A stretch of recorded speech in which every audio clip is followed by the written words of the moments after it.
Honey, baby. She got it in my feelings. Gotta be real with it. Whoa. Kiki, do you love me? Are you riding? Say you never ever leave from beside me. Cause I want you, and I need you. And I'm down for you always, KB. Do you love me? Are you riding? Say you never ever leave from beside me. Cause I want you, and I need you. And I'm down for you.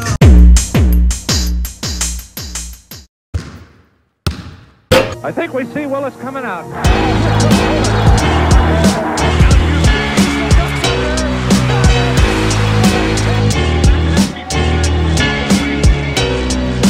Johnson cuts left, now fires a three. It is good, and he's fouled! Hey guys, what's up? We're back, the Terry and Trey Knicks tape. Today we were planning to go through our 5 Summer League takeaways, you know, what we thought of the Summer League, things we liked, things we didn't like, just excitement for the season coming up.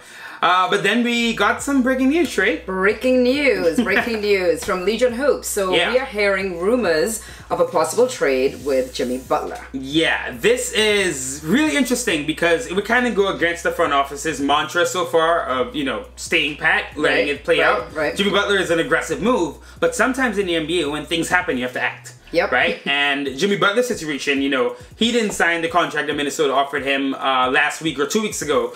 And he's a free agent next year. So at this point, Minnesota's like, we might as well get something for him. Get something for him. Right. It's supposed to nothing. So, it's supposed for nothing. Yep. So Jimmy has been liking comments on Instagram. He's been talking to Kyrie. There's a lot of speculation already that Jimmy and Kyrie are going to be coming to the Knicks next year. If a trade's going to happen, who, you know, we're looking at Noah, Hardaway, I mean, Courtney Lee for sure, but yeah. Those are the 3 guys that we are speculating that it makes the most sense for us as the Knicks organization. Yes, us as the Knicks organization. Exactly.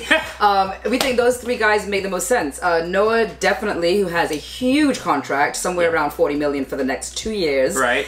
Don't know how that's exactly split up, but he's obviously costing the Knicks a lot of money, and he would be a great person for us to get rid of. As hard as I loved how he plays when he was playing, right. he'd be a great person for us to get rid of. I'd say, to be honest, we're kind of like, not in the Noah fan club, but we do like Joakim Noah a lot. And every time he plays, we like his fire. And we still think even when he's not now, playing, and even when he's not playing, and he's on the sidelines, and he's clapping, we love the energy that he brings. Right. But unfortunately, it's clear. Right now, for us, he's not the right piece. It's not a fit. The front office, you know, they're not really looking to him. So let's see what happens. I think it's going to be something to keep our eye on. It definitely changes things a lot. Because if we're trading for Jimmy Butler, we're now probably looking to make the playoffs a little bit. So that's kind of changing. So we're gonna kind of rewind and just start with where we were originally going to start this show, which is, as you said, our 5 takeaways from the Summer League. And we want to first talk about the front office and how we think they're doing, what we feel they've brought to this organization right now. We are impressed. We are liking what they're doing. We're seeing a front office from the Knicks that's finally taking its time, not rushing to build a contender in the first year, not trading everything away. They're building the right way, building young. I think Perry knows what he's doing. He's been calm. Look at the Knox pick. You know, we went to the draft. Check out our video from a couple weeks ago. And when Knox was picked, you know, not that was outright booing, but there was kind of disappointment about Porter. But they said, you know, they said this is our guy. And look at us now with Knox and then obviously Mitchell Robinson, which is just an amazing pick. I also kind of feel like the front office is actually listening to the fans. Yes. And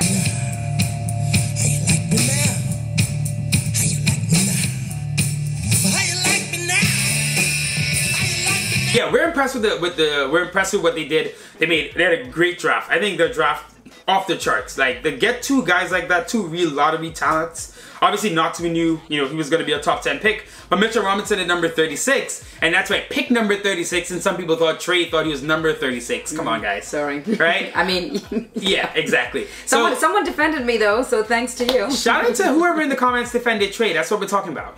But, you know, look, we can't be nothing... we can be nothing but happy for what we have right now in terms of our young players. They did a great job. Even Chris Childs shouted out the 2 guys today, saying they reminded him of Houston and Camby. Houston and Marcus Camby. He thinks that Knox and Mitchell are reminding him kind of Houston and Camby, which is great. Which is great. You know, Nick legends. In fact, me and Chris Childs go way back.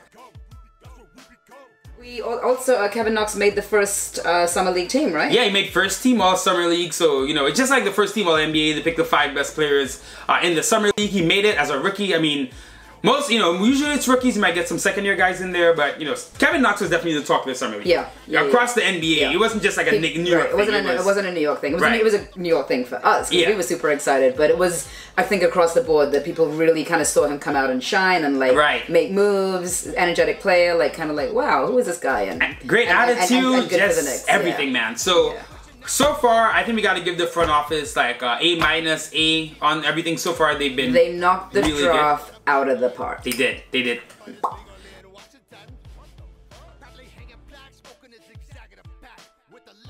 Our second take for the Summer League is about David Fizdale and his whole culture change. What he spoke about in his first press conference, which was like really keeping within this new culture for the New York Knicks. I almost feel like it's this family atmosphere, right? Like that's what I get from him. Like he was at every game, showing lots of emotion. Like in it, like he is going to see KP in Latvia. Coaching from the sidelines, he's just been like really active in there. He even took the guys to go to see Sicario, the second Sicario, and he got Benicio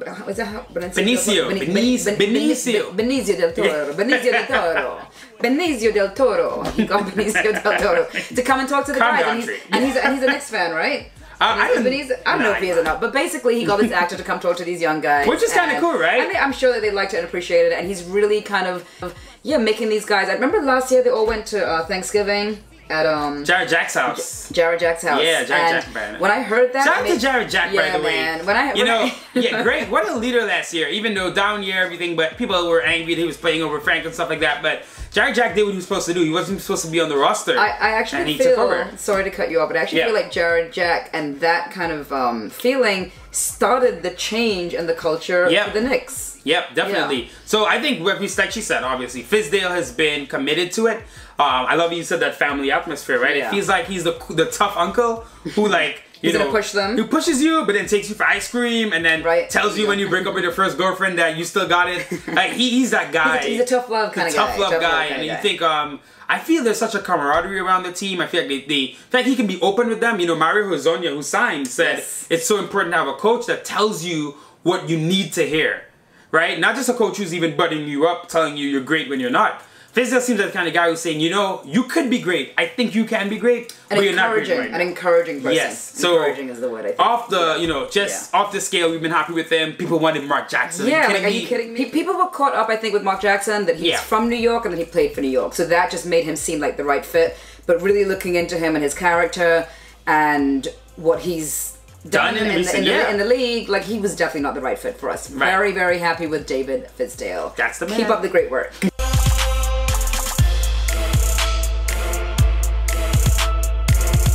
All right, so speaking about Fizdale, one of his comments kind of leads us into our third point, and that's that Frank Ntilikina can just be himself.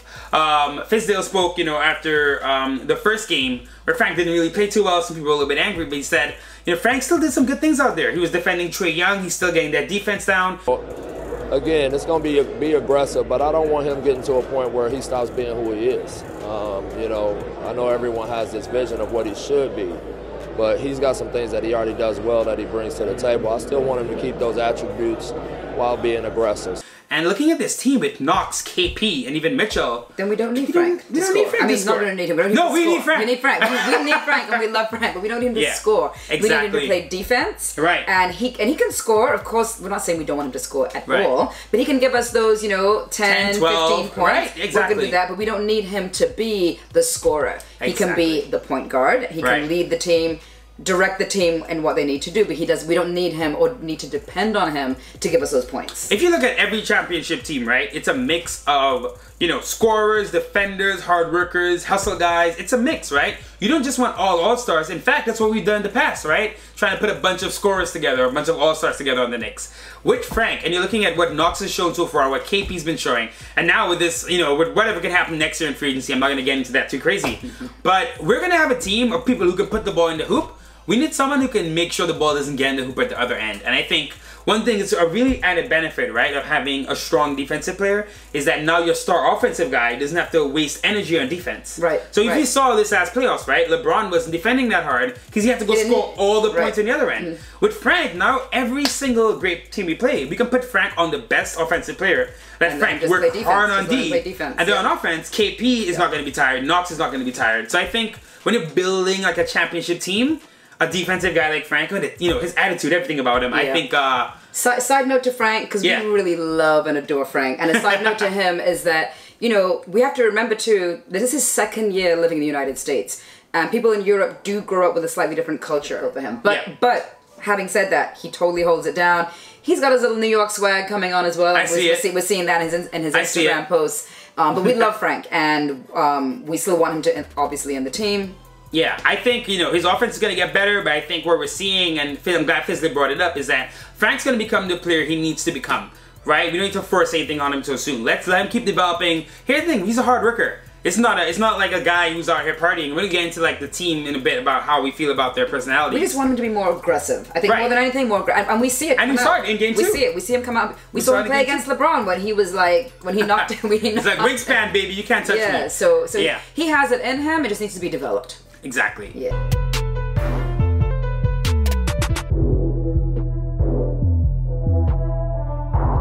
These guys seem to really care about the game of basketball. And to me, right, that's the one thing you can count on. There's talent levels, you know, what's that saying? Hard work beats talent when talent doesn't work hard. And I'm not into that saying, but it sounds like a great saying. It's like a popular thing. It's on all the motivational stuff. I see it all the time. But the truth is that these guys are talented, don't get me wrong, but these guys seem to want to get better so badly. You know, you see a lot of young players in the NBA, they're happy with the limelight, the partying, the whatever. And don't get me wrong, I know KP's out here sometimes, but KP did his work, right? We saw KP last summer in the gym every day. They're making the extra effort and they're making the time. KP last summer, yes, as you said, was like bulking up, getting bigger in the gym every day. Even this year, up with his ACL torn, injury, he's a program. He has that little documentary thing. Yeah, where been 2 episodes in so far. But you see him working out. You see him working out. He's with his doctor. He's like training really hard. Like he wants to be better. He's not just like, oh, I'm KP, I made it. He's like, I want to get the New York Knicks to this level, and I want to better myself. I want to be that player. Exactly. And look at Kevin Knox, for example. Kevin Knox is at Summer League after we've gone home. He is there watching the game. He had that interview with Kristen Ledlow of ESPN, and she's like, why are you still here? Here with the Knicks' first-round pick, Kevin Knox. You're still here. A lot of your team has gone on home. Why is it that you're still in this gym? I still love watch basketball. I mean, I watch on TV all the time. High school, college, NBA don't matter. And he's watching the game. He's watching the game. He said he watches everything. He says college basketball. He doesn't care. And to me, you put a group of guys like this who just want to get better together, right? They're going to be pushing each other harder every day to keep improving. Fizdale said Frank missed those last week into the groin injury. He had a groin injury, and Fizdale said that he can't stay out of the gym. He said that Frank is up in the gym. He can't leave. Yeah, so I think what you're seeing is, we talk about culture and Fizdale and all that stuff, going back to what he mentioned before. The front office also seems to be picking players that love the game. And, you know, when you love the game, your boundaries are limitless, because your love for the game and that desire to get better is just going to push you to the next level. We've even seen Mitchell Robinson respond to people on Twitter saying, I'm not done yet, I got more to go. He's got more to go. So, these guys seem to really want to prove themselves. Right, you know? Yes, exactly. And, you know, you look at the booing and all that stuff. Even then, you saw KP from the jump. His attitude about being drafted was, I'm going to throw those boos in the chairs. Kevin Knox got booed. He said, that's okay. I'm ready. Tell New York I'm ready. Kevin Knox is here. And that kind of, you know what it is I love about it too? It's quiet confidence. It's not these loud it's not Michael Porter types. It's not this cocky, which is actually kind of a New York thing. Right, to be honest. It would be more New York to be this cocky bravado, like, yeah, I'm the shit. But these guys seem to have this, this very quiet confidence, which is so much better. So much sexier. And I think even with with the Knicks and the current team, is that you almost want that kind of silent killer mentality in a way. I think KP is a bit more expressive, But then you got Frank just doing his work on defense. You got Mitchell, who just seems to be all business. Like, he's on the court, you don't see him doing too much, just trying to do his there's job. no emotion. There's no emotion. He's very much like, I'm just jumping up and down. I'm just doing this. I'm making it happen. And even Kevin Knox, you know what I mean? That same. Yes. So I feel really good about the group of guys. I think if these are the four, and these should be the four. Poker face they got going on. Like, I got this. So I think with these four guys, you know, this is our core going forward. Man, this is a good core of solid guys that we the personalities match their games. I mean, you know, we talk about their personalities. We don't really know them, obviously, but we feel like we do. Nah, we know these guys. We feel like we do. We know these guys. I'm on Instagram. I'm checking them out every day. We know these guys. Garbage by every ocean. I'm about to sink the barge. Health, war, famine, and money. Get rid of those that we have. The current team, and you look at what Fizdale's been building. He's building a team of long, athletic guys who can play in multiple positions, can switch on defense, who can create, you know, mismatches all over the court. You've seen in previous years, you know, even last year, look at that. We were playing Courtney Lee and Tim Hardaway Jr. at the 3 sometimes. And even from one of the first interviews, Fizdale said, who's going to be our 3? He's like, Courtney Lee's too small. Tim Hardaway is too small. And I like that he's stepping into the future and really realizing what length and athleticism and wingspan really does for you. And the positionless basketball. That whole theme of just, you know, no one's playing one position only. They're playing, most guys right now, it seems they're playing both positions. Their position and the one right next to them. Exactly. And you look at, you talk about defense, right? We saw in the finals a lot. LeBron trying to, you know, the Cavaliers trying to switch LeBron and Curry. Trying to get that mismatch at times, and you know, we have a team of long guys. That's not going to work. Yep. If everyone is long, then everyone's defending somewhat in the same capacity. Right. Yeah. And you know, Fizdale, you know, we won't lie, he has a quite attractive wife, but what's his first love? Wingspan. Take that for data. Exactly. And he's spoken about it. You know, he said he's in love with wingspan. He loves these long guys that he can put in different positions. And you know, one thing with being long is a lot of times you just having your hands out there. Just like you've seen Frank. I've seen Frank last year. He just has his hands out. The ball's just hitting his hand because he's blocking too much space. What we can't say is that the team. I can at least look at the team going to the future and not feel like, oh my God, we're playing a team that it's levels ahead of us because they're playing 2018 basketball where we're playing 2010 basketball. Fizdale has said that we want them to be athletic, long, and hard to score on. Yeah. Alright guys, thanks for watching our Summer League recap. If you have any comments, we'd love to hear them. We'd love to respond to you. We really appreciate all the feedback, and we really appreciate all of our new subscribers that have joined us. Hope we're keeping you entertained. If you have any suggestions of things you'd like us to talk about, we would like to hear that too. Yep. And on that note, actually, we met a fan in the wild, in the concrete jungle. This one. In Midtown. This one. Crossing the street, this guy saw me. Yo, I'm here, my man. What's up? Yo. What do you think about the Knicks? Let me hear what your thoughts are. Kevin Knox, the truth. Mitchell Robinson, the truth. Tell the truth. Tell the truth. Knicks fans everywhere. We gotta connect, right? We gotta come together. Antigua and Trinidad, you already know, Antigua right? and Trinidad, alright? Exactly. Alright, man. Like, bless it. Bless it. Alright, guys, so if you see us in the streets, say what's up. Shout us out. Shout us out. But honestly, that's it. Like you said, we've been enjoying this so much. We're having such a great time. Got a lot of stuff planned for you. Yeah. Can I just say, I have to say this because right now, I'm like so extra super hyped to go to game 1. Oh man, yeah, we're going to be there. And I'm hoping that some of you guys can maybe join us at the game, but we'll talk about it in the future. And for right now, peace out. So you can get Lean back. Okay, go ahead.